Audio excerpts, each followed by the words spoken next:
Bonjour et bienvenue dans Inspirationnel, le podcast pour s'aimer et vibrer sa vie. Je m'appelle Alexandra, je suis coach de vie certifiée, entrepreneuse et fondatrice d'Alexandra K. J'accompagne les femmes à retrouver confiance, équilibre et épanouissement. Je suis convaincue que nous avons toutes et tous droit au bonheur et qu'un simple déclic peut rallumer la lumière en nous. Ma mission ? Éveiller les consciences et guider celles qui se sentent éteintes vers plus d'amour et de clarté intérieure.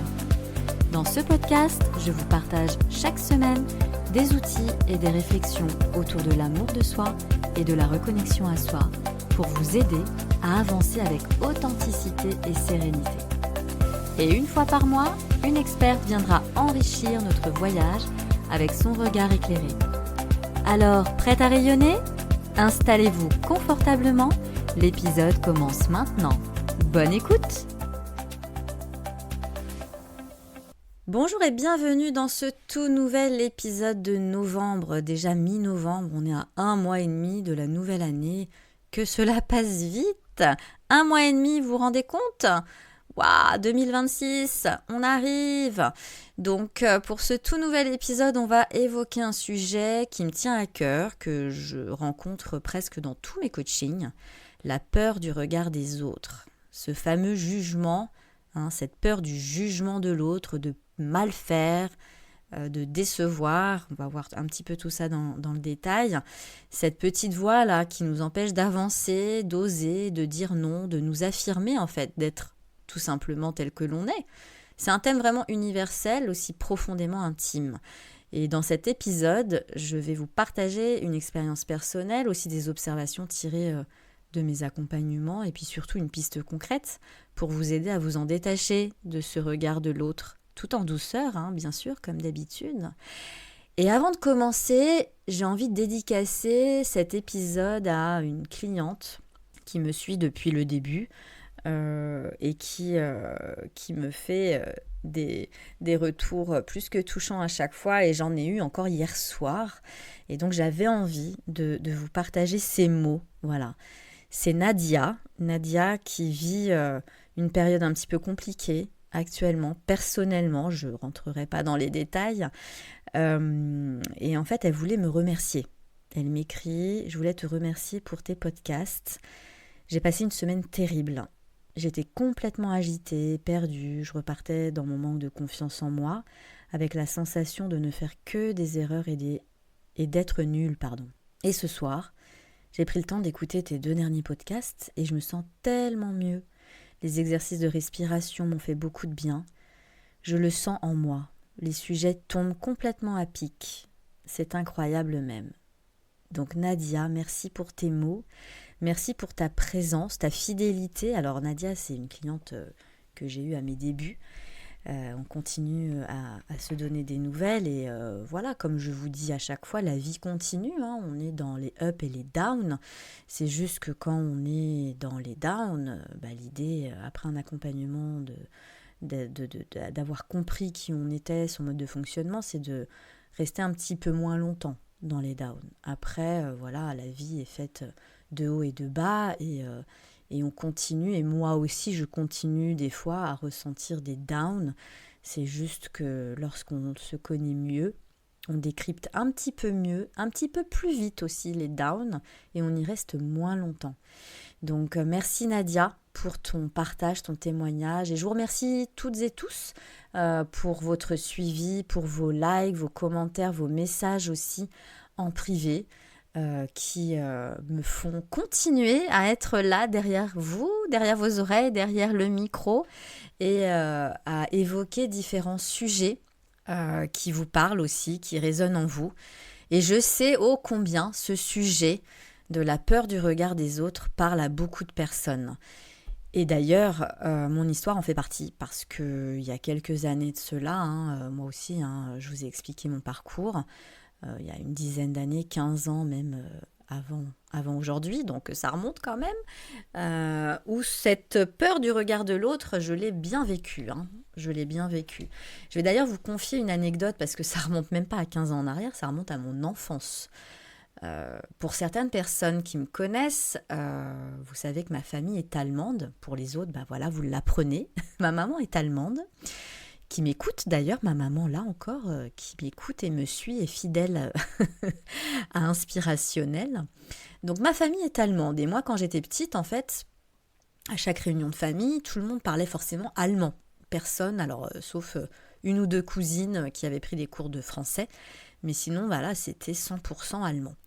Et moi je parlais très bien, en tout cas c'est ce que les autres me disaient. Mais à chaque fois que je devais prendre la parole, je me figeais, ou alors j'étais celle qui parlait pas. Voilà. J'étais pas celle qui se mettait sur le devant de la scène, qui faisait l'animation dans les soirées, etc. À chaque fois, en fait, que je voulais dire quelque chose ou qu'on me posait une question, je sentais vraiment le rouge me monter aux joues. Vraiment, j'avais peur de me tromper, parce que voilà, l'allemand, c'est pas une langue ultra facile, même si je l'ai entendu depuis toute petite, donc moi j'ai l'oreille quand même. Mais j'avais peur de me tromper, soit de mots, ou alors au niveau du vocabulaire aussi, forcément, les mots, mais la grammaire, la conjugaison, voilà. Et du coup, peur qu'on se moque de moi, de ne pas être à la hauteur, de ne pas être parfaite, voilà, dans les mots et dans la compréhension. Mais pourtant, personne ne me jugeait, Ils étaient tous bienveillants, très compréhensifs, parce que eux ne parlaient pas français.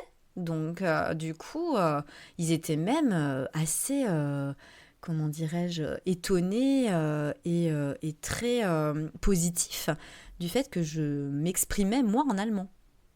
C'était en fait juste mon propre regard qui me paralysait, en fait.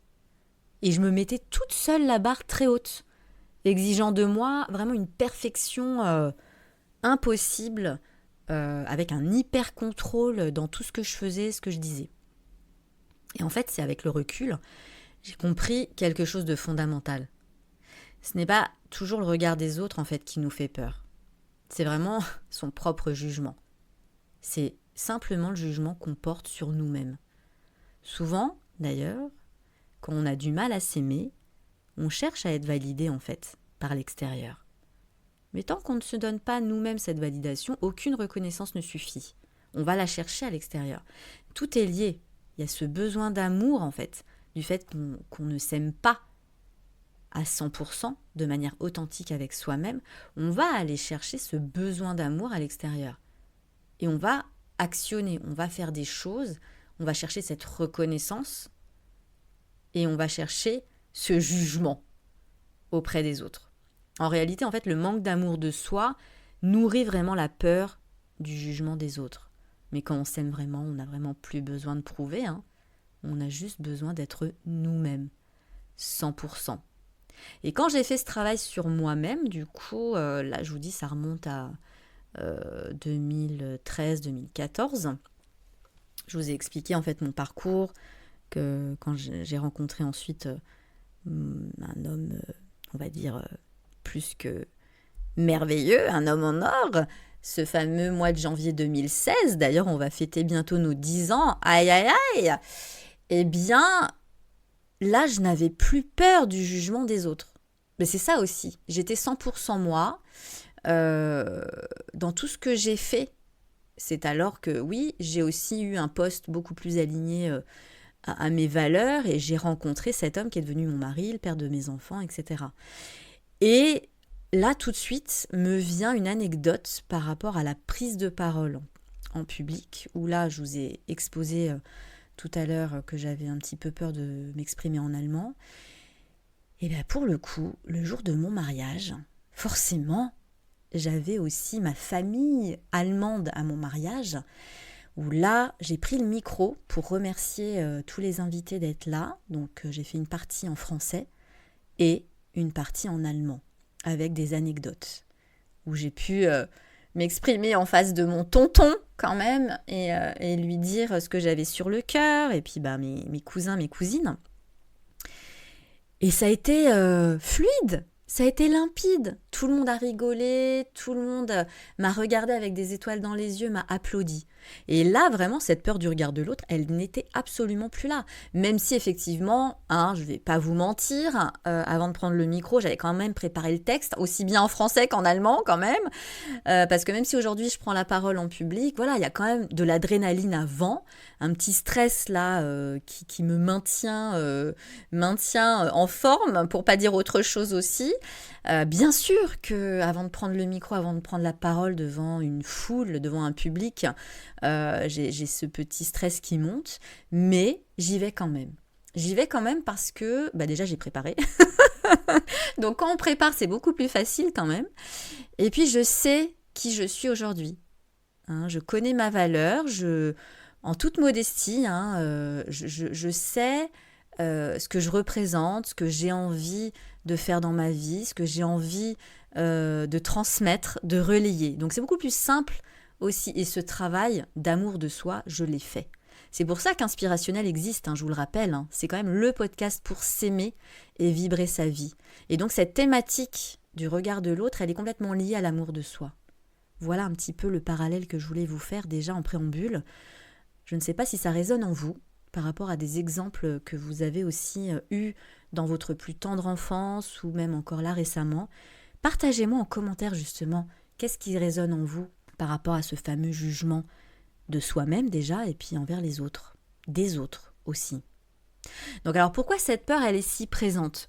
Cette peur en fait de l'autre, du jugement de l'autre, elle vient souvent de nos conditionnements, de comment on a été éduqué, de ce qu'on a vu, de ce qu'on a entendu, de notre mode de fonctionnement qui a été ancré donc depuis toute petite. Parce qu'on nous apprend à être sage, à bien faire, à plaire, à pas déborder, quoi. Faut pas dépasser. Et puis quand on grandit avec cette idée que l'amour se mérite, là on est dans le conditionnement de faire plaisir aux autres aussi. Qu'à l'âge adulte, on continue à chercher l'approbation de nos proches, nos collègues, la société, etc. La vérité, en fait, c'est que le regard des autres ne parle vraiment pas de soi, on est d'accord, Ça parle des autres. Oui. De leur filtre à eux, de leur peur, de leurs croyances. Comme de nos filtres à nous, de nos peurs, de nos croyances, de nos interprétations, de nos suppositions. En fait, on n'a aucun contrôle là-dessus. La seule chose que vous pouvez choisir, c'est le regard que vous avez sur vous. Quand je dis on n'a aucun contrôle là-dessus, par rapport aux autres. Par rapport à leurs peurs, leurs croyances, donc leurs filtres. Mais vous avez le contrôle sur vous-même en fait. Sur ce que vous pouvez faire, dire, sur comment réagir. Alors quand on vit à travers le regard des autres, c'est quand même assez problématique. On est d'accord. Parce que on ne va pas franchir la limite. On a tellement peur du jugement, de ce que l'autre va dire, va penser, va faire ou pas faire, on se censure complètement. On n'ose pas dire non, alors ce sujet aussi est complètement lié avec cette thématique. On va se comparer sans cesse. On va demander l'avis aussi des autres avant de décider. On ne peut pas décider soi-même. On est tout le temps obligé d'avoir l'avis de l'autre. Et puis à force, en fait, on s'épuise à vouloir plaire, à vouloir toujours être parfaite, faire bien pour les autres. Moi, j'ai vu tellement de femmes aussi en coaching me dire « j'ai peur de décevoir ». Alors, j'ai peur de ne pas être aimée aussi. J'ai peur aussi de ne pas être à la hauteur, d'être nulle, comme Nadia tout à l'heure. J'ai peur d'être nulle, de ne pas y arriver. Ça, je l'entends partout. Je l'ai vécu moi-même aussi. Et puis des fois, je le pense aussi des fois. Donc à un moment donné, il faut se recentrer. Je vais vous expliquer comment s'en sortir de cette peur du jugement de l'autre. Et puis, le fameux « j'ai peur de ce qu'on va penser ». Si je me montre telle que je suis, si je dis exactement ce que je pense. Mais alors, à force de jouer un rôle, on finit par s'éloigner de soi-même et de ne plus être authentique. On est complètement à côté de sa vie. On est complètement déconnecté. Et puis du coup, on finit toujours par créer de la fatigue émotionnelle, de l'épuisement mental et physique. Alors, comment s'en détacher de cette peur du regard de l'autre ? La clé, je vous l'ai dit, c'est le recentrage. Chaque fois en fait que vous sentez la peur du regard des autres, demandez-vous simplement « Et moi, qu'est-ce que je ressens ? Qu'est-ce qui est juste pour moi là, dans cette situation ?» J'ai déjà fait un podcast en fait, un épisode à ce sujet pour s'écouter et comprendre en fait ses émotions.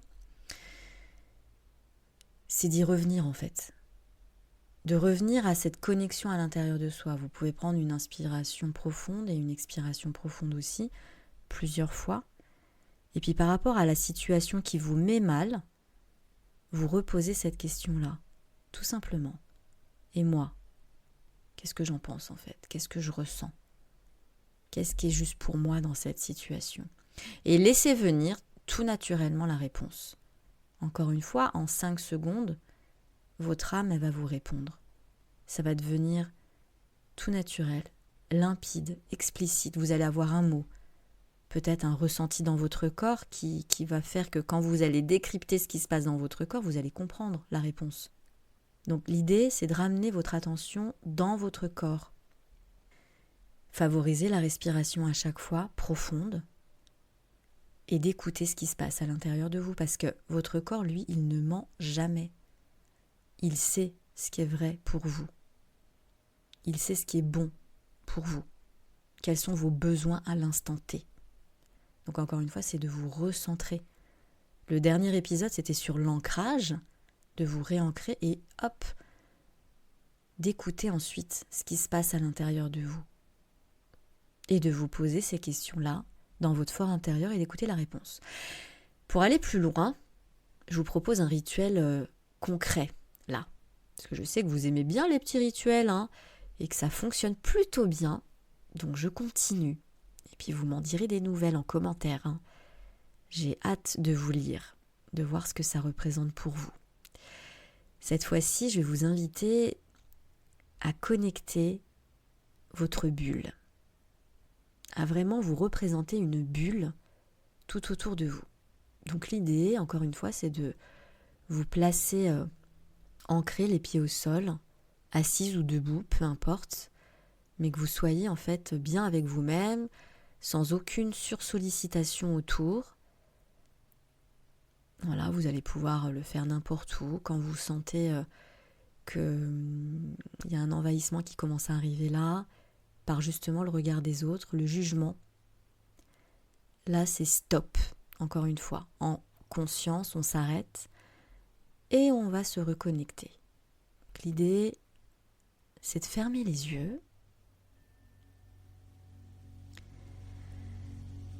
Vous commencez vos inspirations, vos expirations profondes. Vous êtes connecté à ce qui se passe là, maintenant, dans votre corps, donc sans jugement, sans pensée, en toute bienveillance. Et je vais vous inviter à visualiser une bulle de lumière dorée tout autour de vous. Vous êtes donc dans cette bulle, à l'intérieur de cette bulle de lumière dorée, et vous la visualisez vous envelopper. Elle est tout autour de vous. Respirez profondément à l'intérieur de cette bulle.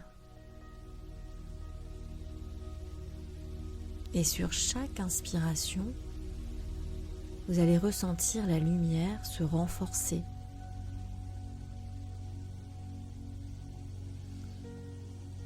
Et sur chaque expiration, vous allez laisser partir les jugements, les critiques, les attentes.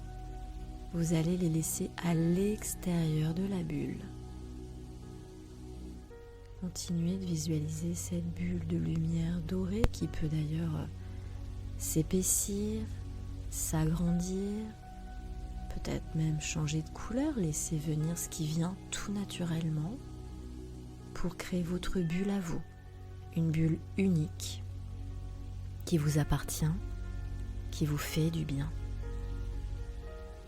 Et quand vous continuez à inspirer profondément et à ressentir cette lumière vous renforcer, elle arrive à l'intérieur de votre bulle, elle arrive dans votre corps, cette lumière.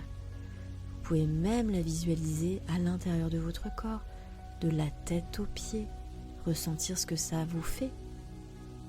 Quelles sensations physiques vous ressentez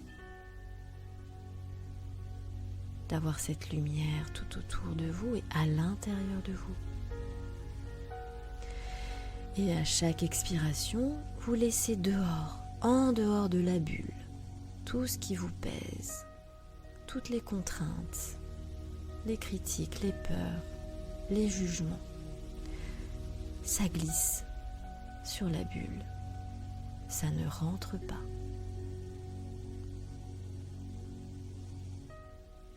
Et vous pouvez vous répéter mentalement: je suis dans ma bulle, tout en la visualisant bien sûr et en ressentant ce que vous ressentez comme sensation physique.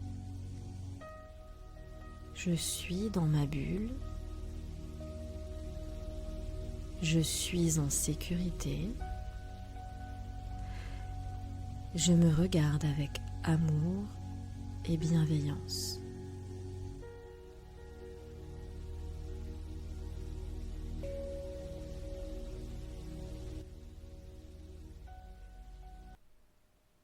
Ce rituel, vous pouvez le faire chaque matin ou avant un moment où vous devez vous exposer, vous exprimer. Vous verrez en fait, plus vous reconnecterez à votre lumière et moins vous aurez besoin de l'approbation des autres en fait. Vous serez vous-même authentique.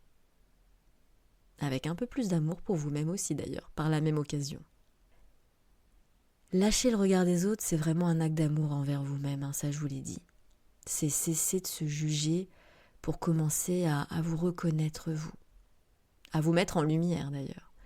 C'est passer du besoin d'être approuvé au plaisir d'être aligné, d'être en harmonie, en équilibre avec soi-même. Si vous voulez continuer à nourrir cette sérénité intérieure, à vous ancrer avant la fin de l'année, donc si ce n'est pas déjà fait, découvrez mon calendrier de l'Avent spécial sérénité, c'est 24 bulles justement de douceur, 24 rendez-vous juste pour vous en fait, des audios puissants, simples, rapides mais puissants, des mini pratiques bien-être, des messages inspirants et des PDF hebdomadaires pour traverser décembre de manière plus légère et apaisée. C'est 5 à 10 minutes par jour pour se reconnecter à soi et retrouver votre énergie du cœur. Le lien il est dans la description. Merci à toutes encore une fois pour votre fidélité, pour vos partages, pour votre écoute de ce nouvel épisode inspirationnel qui moi aussi me donne des ailes. Donc si mon message vous a parlé, partagez-le à une amie qui en aurait besoin, ou en tout cas à une femme qui en éprouverait un besoin profond là, aujourd'hui, tout de suite et maintenant. Et souvenez-vous, la seule approbation dont vous avez besoin, c'est la vôtre. Je vous souhaite de vous aimer encore et encore. À très vite. Merci d'avoir écouté cet épisode d'Inspirationnel. J'espère qu'il vous a apporté des clés, des inspirations et des prises de conscience pour avancer avec plus d'amour et de confiance en vous. Si cet épisode vous a plu, n'hésitez pas à le partager à une amie qui pourrait en avoir besoin et à me laisser une note et un commentaire sur votre plateforme d'écoute préférée. C'est le meilleur moyen de soutenir ce podcast et de permettre à d'autres femmes de trouver leur propre lumière. Et si d'autres sujets vous intéressent et résonnent en vous actuellement, faites-le moi savoir aussi en commentaire et je créerai des épisodes dédiés spécifiquement selon vos demandes. Pour aller plus loin, retrouvez-moi sur alexandraka.fr ou sur les réseaux sociaux où je partage d'autres ressources et accompagnements pour vous guider sur votre propre chemin. Découvrez toutes les infos en légende pour me retrouver plus facilement. D'ici là, prenez soin de vous, osez vous aimer et souvenez-vous, vous êtes bien plus lumineuse que vous ne le pensez. À très bientôt pour un nouvel épisode.